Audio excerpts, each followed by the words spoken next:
Il est 7h08 sur Europe 1 et on parle santé à présent. On en vient à cette vaste étude dévoilée hier par l'INSERM. Les enfants nés sous PMA n'ont pas plus de risque de développer un cancer que les autres. Étude rassurante donc, quand on sait que chaque année en France, 20 000 bébés naissent grâce à la procréation médicalement assistée. 8 500 000 enfants ont été suivis par les chercheurs pendant 11 ans, dont 270 000 nés par PMA. Décryptage avec Camille Moreau. C'est une nouvelle très rassurante pour les parents, contrairement à ce que d'autres recherches ont pu suggérer par le passé.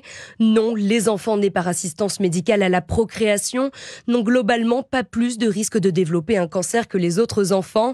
Mais il était important de le vérifier, explique Rosemarie Drespira, médecin épidémiologiste. L'assistance médicale à la procréation, c'est des techniques qui sont utilisées depuis les années 80, donc c'est assez récent. Et donc, il y a beaucoup de recherches en France et à l'international pour étudier le devenir des enfants conçus par PMA. La seule maladie qui pose encore question en raison d'anomalies statistiques par rapport aux enfants nés hors PMA reste la leucémie, le cancer du sang. Les traitements hormonaux administrés aux mères, les conditions de la culture des embryons, le processus de congélation des embryons pourraient avoir un impact sur des événements de santé. Mais ces données restent à confirmer. Ces millions d'enfants nés de PMA vont donc encore être suivis quelques années par les chercheurs pour confirmer leur bonne santé à plus long terme.